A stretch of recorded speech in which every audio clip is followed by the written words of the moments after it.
1. The first principle of this law is that of the universal presence of intelligence, that we live, move, and have our being in a vast sea of life, both visible and invisible. That this intelligent life is not only around us but is in us. Even more, it not only is around and in us, but it is the substance, as well, of which all things are composed.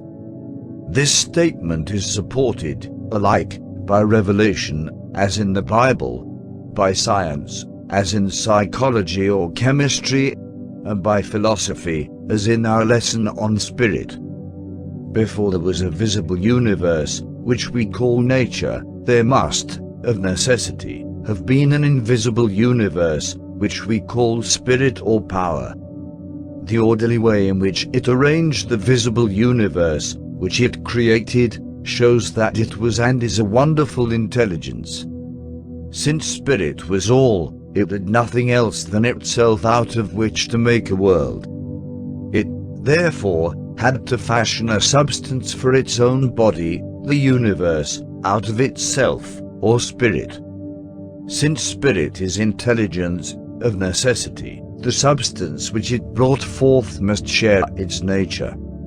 And all life must manifest the life of spirit, since it proceeds from it. All science is agreed that life has never been discovered that did not come from antecedent life, so that we can move back from the life of nature to the life from which it is derived. All nature's God. Accordingly, nature and the life in nature are one and the same thing, and we live in a universe which is literally alive. 2.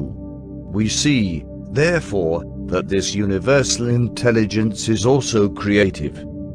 It is the power that makes things and is the intelligence that molds original substance and holds it in form. As in man, the subjective or impersonal mind builds new life cells, day by day, and takes care of the growing life of the child and the renewing life of maturity, so in nature, the creative mind is busy building ever more stately mansions for its dwelling place. New universes are being flung out across the vast abyss of space.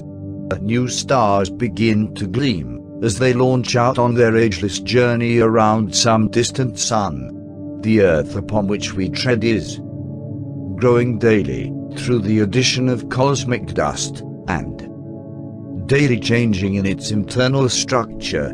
New forms of life are appearing or old are altering. Flowers are blooming into life to breathe their beauty on the breast of nature, and we live in a world of life, ever renewing, ever changing, ever evolving into higher expression of the exhaustless energy of creative mind. The second part of our law, therefore, calls attention to the fact that we not only live in a world of intelligence, but that this intelligence is constantly creating. Behold, I make all things new, and this is man's hope and his power to act.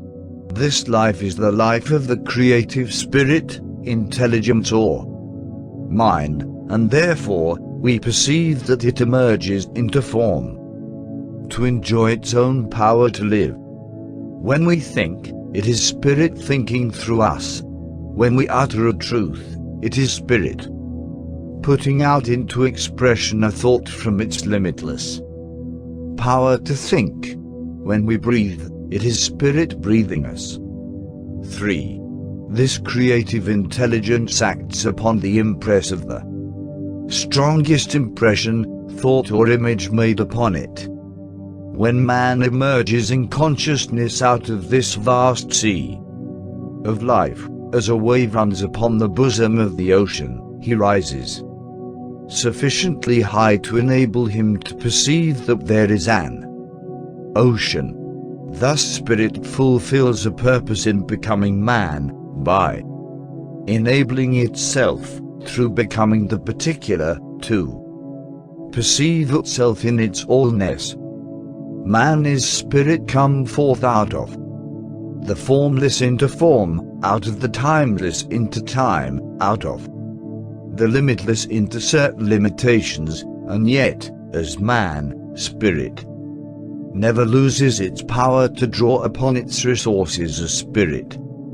Therefore, we must recognize that all the power of the universe is back of the mind of man when he thinks.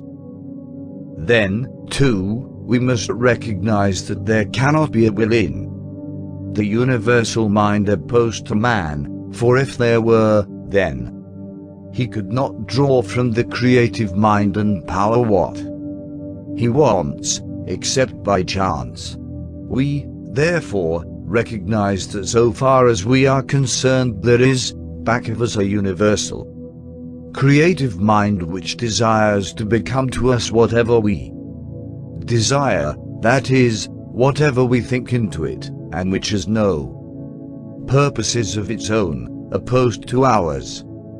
As it creates a world by thinking a world, for mind can act only through thought, so it creates for man himself whatever he desires, by acting as creative mind upon his thought. This mind, therefore, is in this aspect purely impersonal and neutral. It has no purposes of its own as opposed to ours. It is creative activity, infinitely susceptible, responsive to our every thought, and is the power that bring into existence, in form, whatever we fashion in thought. We therefore perceive that whatever we think must make a greater or lesser impression on creative mind, and that when we consciously use our knowledge we make an image of the thing we desire, then we present it to the great creative intelligence which begins to act upon our suggestion to bring forth our good into visible form. The purpose of this book, in the main, is to show the various phases of the activity of this law, the law of creative activity, by which the creative mind brings into form whatever we present to it sufficiently forcefully in thought. 4. But there is one other feature of the law which must not be overlooked. This is what we may term the personal side of spirit's activity. While, as law, it acts in the manner we have just described, and while, so far as the individual will is concerned, it does not act contrary to our purposes, still it also acts as a law of tendency. It tends to the production of higher manifestations of itself in individual expression and form. It is seeking its own self-expression, since there can be no other motive of creation at all. Its nature is life, love and wisdom. This, it seeks to manifest. Accordingly it stands back of man as the source of his life, love and wisdom, and is ready to teach us all things and guide us in the way of truth. It not only creates, therefore, according to the thought we impress upon it his law or impersonal mind, but it becomes the director of man's thought and life, whenever we turn to it for guidance and direction in our affairs. This is in accordance with the 3 principles just outlined. For, as infinite wisdom, it takes the impress of our desire for wisdom and brings that out into expression, just as it does life and form. We perceive this intelligence therefore as the source of man's inspirations and intuitions. When we turn for guidance to it, it becomes our teacher and guide. When we turn to it for love, it becomes our lover. The greatest achievement of our own highest intelligence is therefore to be found in so harmonizing ourselves with this great life, love and wisdom that we may find it in us as a perennial spring, the water of life surging up eternally from the depth of our being. Whosoever believes on this spirit of life, from within him shall flow springs of living water. Make a study of all the facts you know in relation to this great law. Restate it in your own words. Learn it in some such form as this. 1. I live in a universe of intelligence in which everything is alive and infinitely responsive to thought, since it takes its form out of the substance of mind through the process of thinking. 2. This intelligence is the creative factor in all nature and in the molding of all thought into form. 3. It creates according to its own thought and according to the strongest impression or image of thought of the individual mind.